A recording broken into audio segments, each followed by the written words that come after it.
and welcome to Saffic, because a girl kissed a girl and you wrote about it.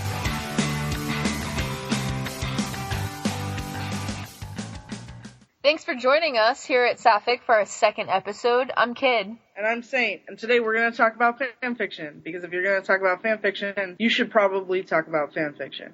I mean, we've been talking about fanfiction. Yeah, but I'm talking about the info dump episode. We're going to talk about what fanfiction is, what kinds of fanfiction there are, that kind of thing. Right. Okay, so hold on to your hats, kids. This is about to get really wordy. So what is fanfiction? Well, I mean, other than the obvious, the fact that it's written by a fan and it features characters from a particular television series, movie, book series, etc., they tend to be non-profit, and that's important. Right, because it gives us the classic disclaimer that used to be super popular is not so popular anymore, where people would be super snarky at the beginning. They'd be like, I don't own these characters, I just play with them. I just play with them. If Joss Whedon wants to sue me, he can. All I have is a goldfish and 3 pieces of moldy pizza. And my favorites were the ones where they were like, if you're not old enough to read this, then you should just go back to your parents.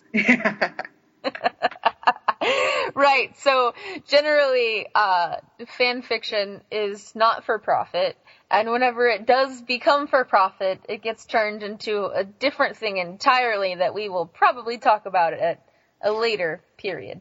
It's also almost always written by women, for women. The difference there being that slash fanfiction originally started out as women writing relationships between two men for women. Generally, these women were heterosexual. We're talking about the Spock and Kirk fanfic. We're talking about Spock and Kirk. Like an overwhelming majority of these fictions were written by heterosexual women for heterosexual women. And what we talk about when we discuss fanfiction is fanfiction written by queer women for queer women. Or anyone who likes chicks making out. That's fair. That is fair. I don't care who you are. Join us in our corner of the world. So, straight women were writing for straight women, and queer women were kind of chilling in the background. We didn't have any representation on TV, we didn't really have anything going on, and then Xena happened. So suddenly, on screen, we had these two characters that were totally in love. I mean, how could you not, really? Yeah, get off my internet, Gabby and Jocks are shippers. Wow, yeah. Xena happened at a time when women had access to the internet and things like forums and message boards were out there and were happening, and it was just a happy amalgamation of things that made it possible for queer women to start communicating with each other and writing fan fiction on the interwebs. Right, exactly. So suddenly there was this space where queer women had a voice, and that voice quickly became just obscene amounts of fanfiction. And this leads us into, the different types of fanfiction. The forms that fanfiction comes in, if you will. There are a lot of different kinds of fanfiction, right? You've got your from one-shots, which, everybody's writing one-shots. Then you've got chaptered series, like long-form fanfictions, to epics where it's like novel-length fanfiction, which you saw a lot back when Xena was a thing. Series, where you've got multi-chaptered episode or multi-chaptered fanfictions, series of them. You've also got vignettes, which are they're very short-form fanfictions. Very short-form fanfiction, but I always associate them with kind of day in the lifestyle series kind of a thing. Yeah, totally. You've got your pornifics, your PWPs, porn without plot. Plot what plot? Yeah, that's what I always called it. I always called it plot what plot, because you're too busy fucking. Too busy fucking.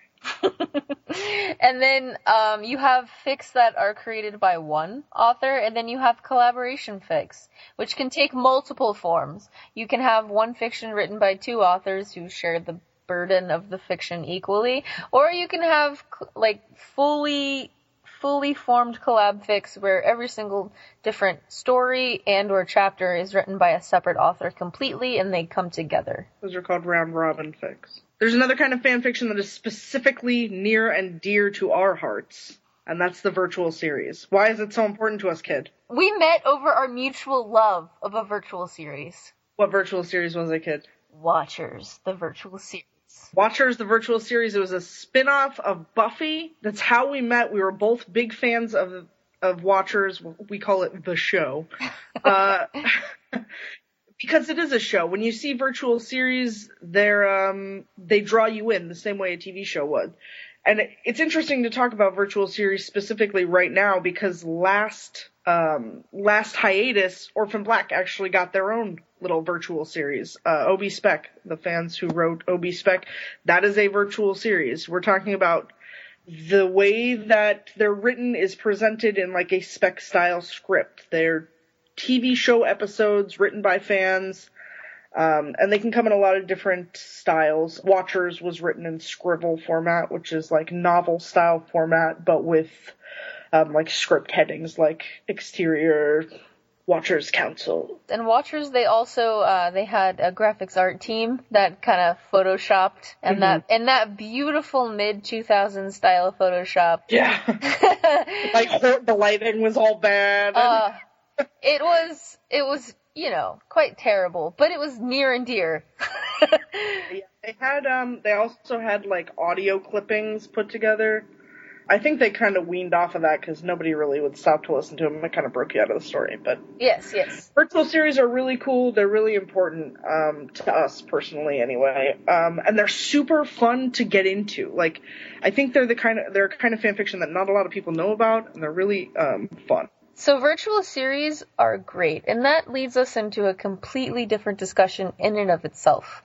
With virtual series, every major show of kind of the olden days, if you want to put it that way, had a virtual series.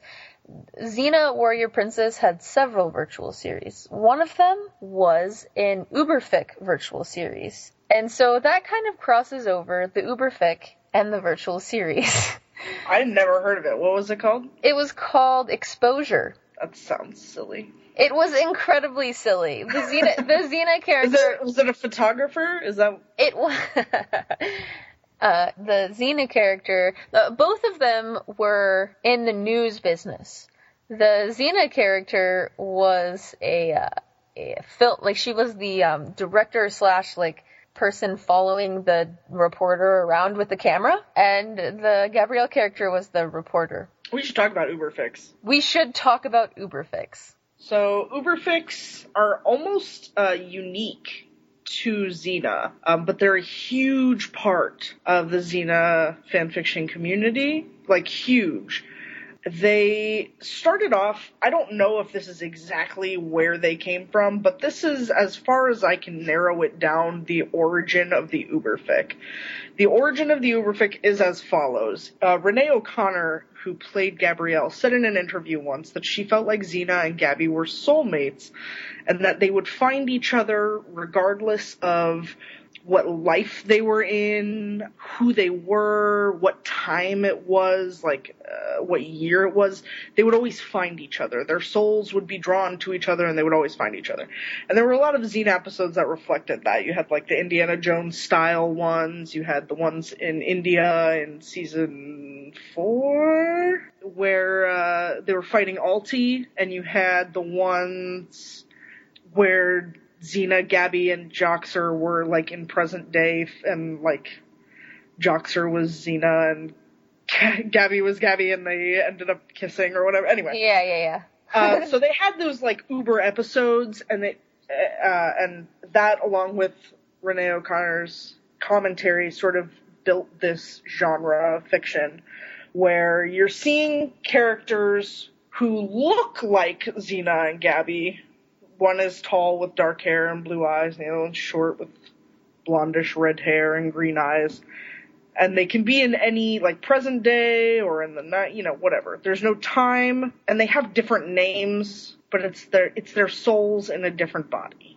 So the difference between the alternative universe and the Uber is that with the Uber we have this idea of everlasting soulmates who always find each other, and they're completely different people. Correct. They often have the same traits, and they often look the same. They do. There's a lot of brooding Xena Uber characters, and there's a lot of peppy, compassionate Gabrielle characters.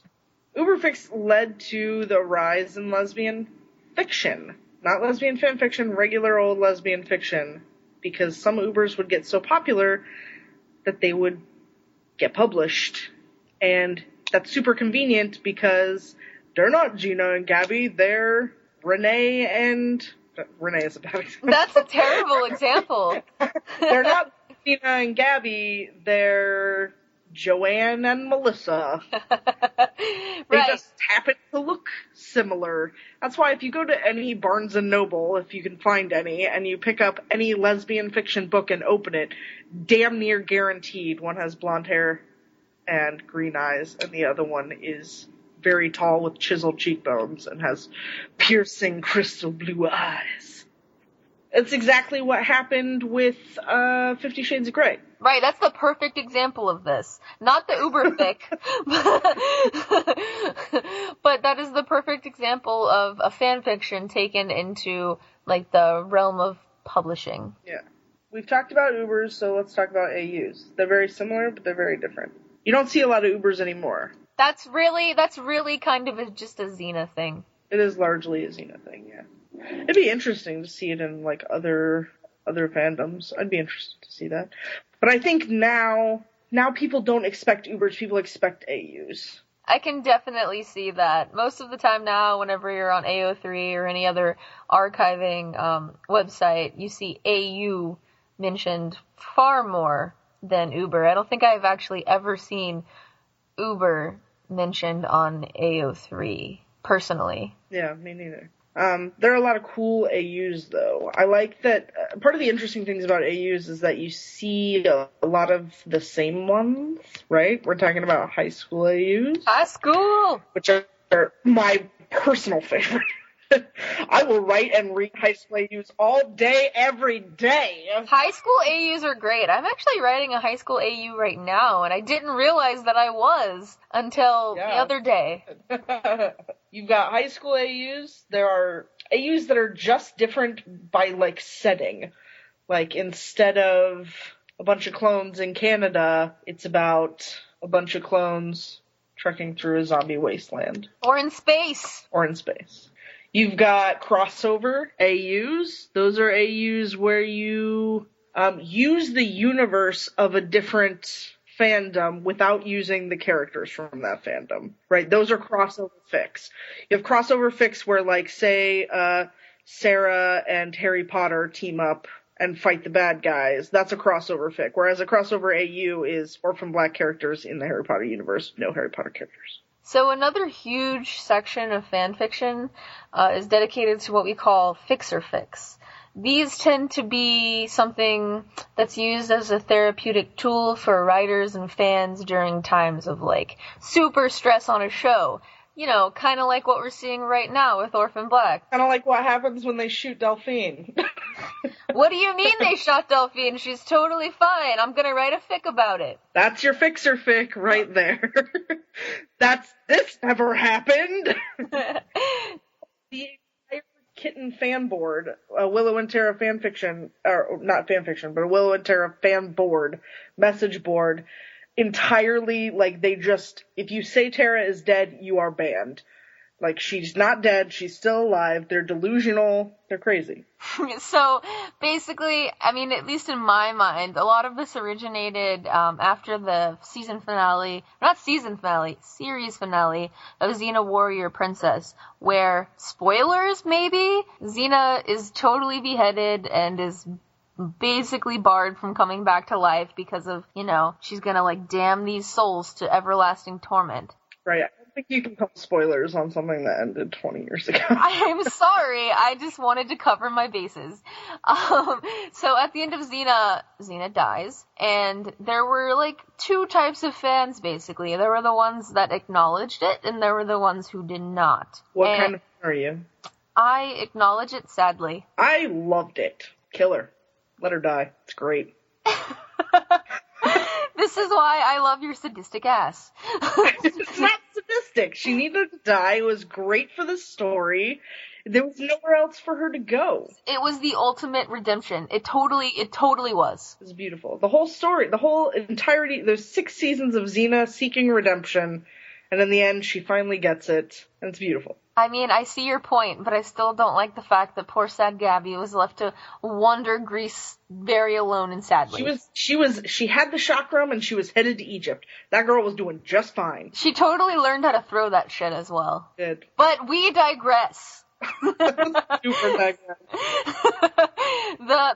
There are many fix-or-fix, and a lot of them, in my mind, came from Xena fanfiction, where you would have Xena didn't die, or she died and there was a way that she came back to life. Yeah, I think I saw one where she was a ghost. That was the name of that fic is Curse of Higuchi. You are a fucking freak. I have a wealth of knowledge about Xena fanfiction. Continue. So the story is called The Curse of Higuchi, and it is a very, very long story, or at least it was to me when I was like 16 years old. It was, I remember. Oh, it went on forever, but so long. The point of it, I guess, is that at the end, Xena... She came back, right? She came back. She did. And a lot of the fics were like that. Yeah, and you can find fix for any character. You can find fix for any character, for any ill-fated pairing, and that's why I think you see them so often in lesbian fanfiction, is because we have a lot of those. We do. And there was, I'm totally going to just talk about this for a second, because I have read a lot of fix, and one of them was season 7 of Buffy the Vampire Slayer, where the writer totally and completely rewrote entire season. Was it like the same basic plot? It just Tara was alive? Yes. No, it was not only that Tara was alive, it was that they introduced this, a new original character that was a love interest for Buffy, and she just happened to be a woman, and she was a potential slayer. Oh. Yeah, so they gave Buffy a potential slayer lover, and, no, the idea behind it was that instead of staying in Sunnydale like Tara did in season 6, she actually left and went to England with the Coven. Oh. And the nefarious first, sent in a body double, and the body double is the one that died. Mm-hmm. That makes perfect sense. Right, it totally makes sense. So, it's just one of the very many examples of fix. And we're not talking necessarily about denial fix here. Though those do fit. It does fit, it's different in technicality in the sense where fix acknowledge the situation and fix it, and denial fix are like, wait, what, who died? No one died! Tara's still alive. They made sex all day and then had dinner. So another type of fanfiction is canon divergence. It's not so much its own type of fanfiction as it is a means of writing a story. So instead of a full-on AU, where a lot has changed and things are really different, you have just a single moment in time where something changes. Somebody makes a different decision, someone stops someone from doing something, somebody dies, and it splits off another universe. So they are AUs, but in like a very small and contained way. Mm. For example, a parallel universe is the best way that I can describe it. So instead of John turned left, instead he turned right. And what happened down the right path is the divergence of the canon, right? Right. And I think a lot of these different distinctions between fanfiction types can kind of roll into one another. Like, you can definitely have a canon divergence that's an alternative universe. That's also a fix or fic. That's also a number of different things. It's not as like, cut and dry. Right. Yeah, and that's the really cool thing about fanfiction, I think. Absolutely. So, we've talked a lot about fanfiction. Say our listeners would like to read some fanfiction. Where would they go about finding fanfiction? As if they didn't know already. Oh, man. Who's ever heard of AO3?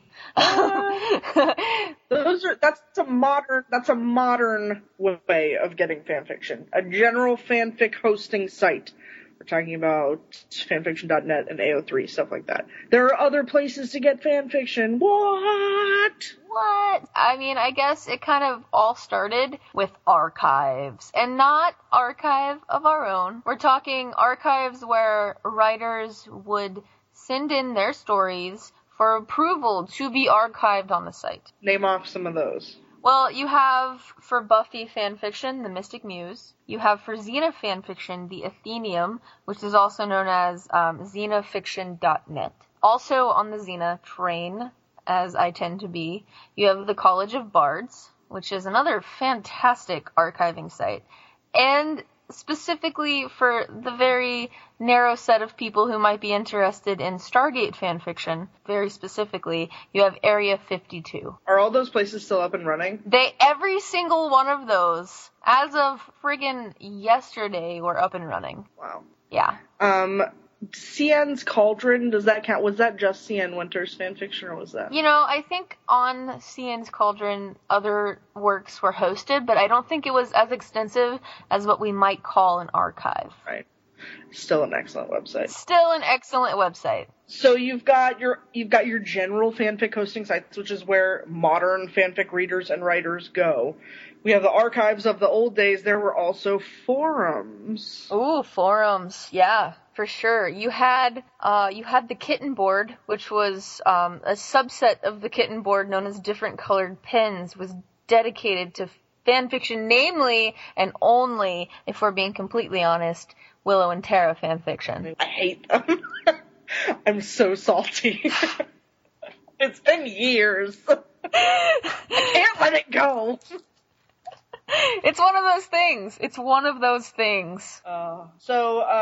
Also there were some Xena forums. Right. It was a general, fans of Xena forum, and usually is what happened, was that you would have forums where fans met, and on these forums there were threads or, sections of the forum dedicated to fanfiction. And that is where the things that we are currently talking about lived. You're going to talk more about this specific section that is the broad differences between current modern hosting and the way things used to be in the good old days. We're going to talk about all of that stuff next week. But I think we're running a little long, it looks like, possibly. So let's wrap it up now. We're going to talk about the writing tip of the week and a fic review. Kid, why don't you tell them about the writing tip of the week, since it applies to you? It does. It definitely does. Our writing tip of the week is near and dear to my heart, and not in the happiest of ways. So, whenever you're writing your fic, it is of utmost importance that you plot the entire thing out before you start posting. I know, and I know this from experience, you can get kind of excited, like, holy crap, I got some good stuff going on here. Why don't I start posting, and I can get the love from the people and continue on. It's really not like that. No, it's not. It's not. You don't have to plot out the whole thing, but you should certainly be 10 chapters in with a clear and concise view of where it is going and a writing schedule. Because if you say you're going to upload once a week and you upload 2 chapters and then you stop uploading and then you've got people going, where are you? I really like this fanfiction. That's a problem. Yeah. You have. Right. It is a problem. Okay, so I wrote this fanfiction called Who is 324B21? It's a great fiction. I thought it was, at least, and I started writing it, and I got 5 chapters in, and then I was like, yeah, I'm gonna start posting this.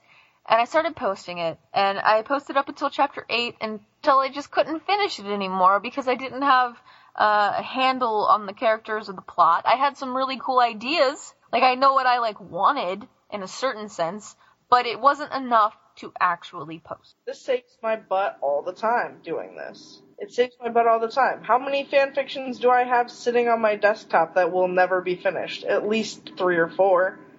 But if I had started posting them right when I thought, like, man, this is a great idea, I would have people that are sad. Like I do.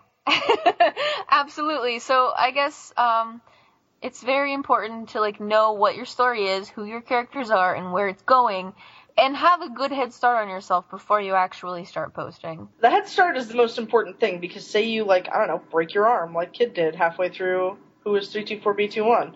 If she had 7 more chapters ready to go, her arm could have had time to heal, and she wouldn't have felt so pressured to continue going quickly. Writer's block happens to everyone.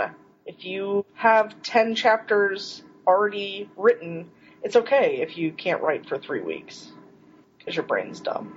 Right, and I guess the way that I'm fixing my really horrible situation is I took down Who Is 324B21, I'm going to revise it, and I'm going to give it the proper sort of attention that it deserved in the first place. I'm going to write the whole thing out, and then I'm going to post. Because I feel really bad, you know? I mean, there were people reading it, and they just haven't had the closure that they deserve. And you should not do that to your readers. And you're not going to start working on it until after you finish the fanfiction you just started posting yesterday. Do not abandon that. I'm not. Stop abandoning fanfiction, people! No, I'm not. Yes, I will not abandon the fanfiction that I already have.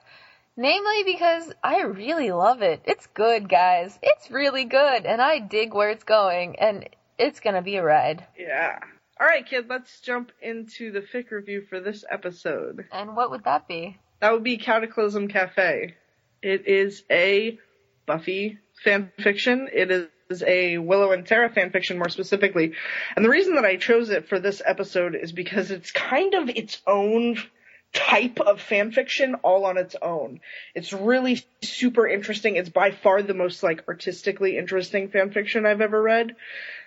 Just in, like, layout and format. So the way it worked was, the author, Wicked Chica's Revenge, or just Wicked Chica, on the Kitten board, which is where it's posted. I will leave a link for you, for anybody who wants to check it out. It's super interesting. It was made to be, like, the opposite of a linear train of thought. So, basically, it was set up as several different fan fictions combined into one through the medium of television. Basically, every person who read it was a viewer sitting on their couch with a remote. And we would vote. After every chapter, everybody would vote on which television channel they wanted to switch the station to. So say, there was the Living Women's Network, which the story was about, like, a Dawson Creek meets ER kind of a thing. There was, like a Wild West channel, where the fiction was a Wild West fanfic. There was a, MTV kind of style channel where it was, like, Surfer Girls. There was all of these, like, there was a kids show one where they were, like, puppets. It was super, super cool, and the audience would participate every single chapter by voting for what channel would come next, and thus which story would continue. Really fascinating fanfiction. Highly, highly, highly recommend it. It's one of my favorites of all time. It's really good. Doesn't it sound interesting? Yeah, I mean, wow. I never actually was involved with Cataclysm Cafe as it was coming out. Back in the day, Cataclysm Cafe was actually like a buzzword in the Buffy fandom. Was it? It was, and I do remember that much. I was up in it. You were all up in that Cataclysm Cafe. It was a pretty experimental type of fan fiction. I liked, there was one of them was, like a reality show, Ghost. They were stuck in, like, a haunted house. That one was really excellent. But it was cool because it brought reader engagement to a whole new level. And reader engagement was always high in forums anyway, but this brought, like, you felt like you were controlling the story. It was like a choose your own adventure. It was super fun. So I guess that's why it is our fic recommendation of the week. Yes. Go read it. We'll have a link in the down belows in the nether regions. Okay, so we're done. We're wrapping this up. We had a great time. Next week we're going to talk about what happened to fanfiction. We're going to bring a little crotchety old lesbians, wondering what you guys are doing with your AO3s and your fanfic.nets. So we're going to be a little salty next week, but it's all in good fun. Yes. We're going to talk about how salty we are, and then we're going to end it on a high note. We're going to talk about how great fanfiction is. And how we can all get involved in making our fandoms just a little bit better. I like better fandoms. Alright guys, well thanks for sticking with us. I think that's about the end for this week. Probably. Thanks for joining us. Thanks for listening. Feel free and hit us up on Tumblr. That's where we're living right now. We will talk to you guys next week. Yeah. Bye. Bye.